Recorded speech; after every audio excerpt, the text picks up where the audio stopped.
여러분, 학생이 술에 취해 등교하고 하루에 지각생이 100명이 넘어 온종일 등교가 이어지며 3대 학교 폭력이 국내 최고 수위에 도달했던 학교라면 그 학교에 대한 이미지가 어떠신가요? 물론 좋지 않겠죠. 그런데 그랬던 학교를 7개월 만에 학폭 수위를 0으로 만들어버리고 학폭 예방 장관상까지 받게 된 전설적인 교장쌤이 계십니다. 아현산업정보고의 방승호 교장쌤, 그의 이야기를 시작해보겠습니다. 그는 교육인들 사이에선 인기 스타입니다. 앞서 말한 이력 때문이 아니라 워낙 유쾌하기 때문이죠. 항상 학생들에게 따뜻한 인사와 안부를 건네는 건 기본. 그의 교장실은 마치 동아리방 마냥 학생들이 드나들며 교장쌤과 담소를 나눕니다. 게다가 종종 코믹한 가발이나 가면을 쓰고 인사하거나 학생들에게 기타 공연 이벤트를 열어주기도 합니다. 이래봬도 8집 가수거든요. 사실 지금은 교장직을 내려두고 교육연구관으로 재직 중이신 방승호 선생님. 이 다큐는 2020년에 제작되었기 때문에 지금의 시선으론 살짝 시차가 있습니다. 그러나 방승호 선생님의 캐릭터는 예나 지금이나 한결같아 보입니다. 최소한 교장 한 명은 학생들 편이라는 믿음을 주고 싶다. 교육은 자기 안에 묻힌 꿈을 학교라는 공간 안에서 찾도록 용기 내도록 해주는 것. 그의 신념이 담긴 교육과는 학생들을 통해 이미 증명되었습니다. 이 다큐에는 여러 재능을 지닌 학생들이 등장합니다. 영화감독, 안무가, 프로게이머, 호텔조리, 제빵사 등 아현고가 지닌 13개 학과에서는 열정이 가득하죠. 아현고는 특이한 학교입니다. 인문계 학생들이 고2가 끝날 때쯤 자신이 원하는 진로가 분명하다면 졸업장은 학교 졸업장을 받되 실제 교육은 아현고에서 받는 시스템입니다. 성인이 되기 전에 꿈이 분명한 아이들에게 그저 그런 수능 대비 훈련보다는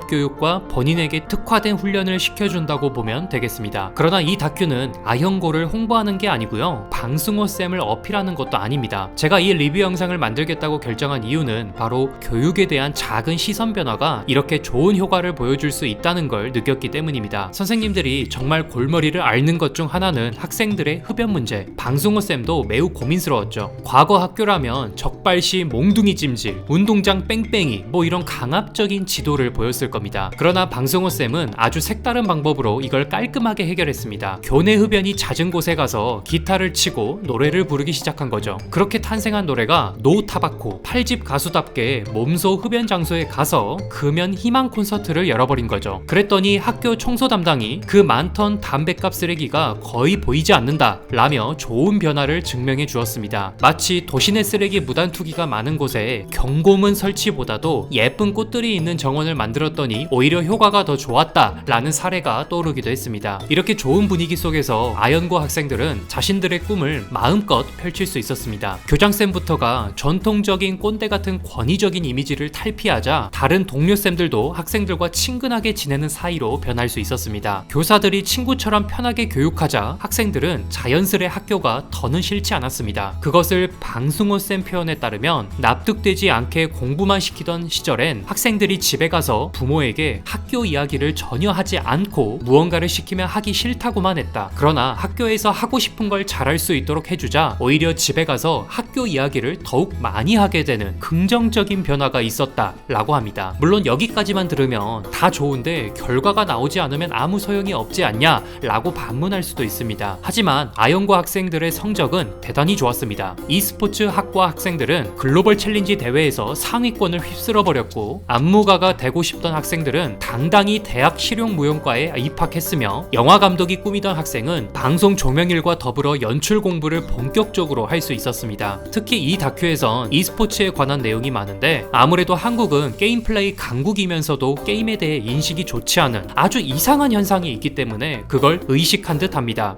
고등학교 가면 애들이 어디가 있을까? 제가 PC방에 가지. 그리고 고3 때 되면 게임을 못하게 뭐 부모 올 때 덤비더라. 그래가지고 이제 그 전부 그 게임 하는 아이들 보면서 야, 이거 어떻게 해결하지? 고민하다가 어떻게 해결했겠어요?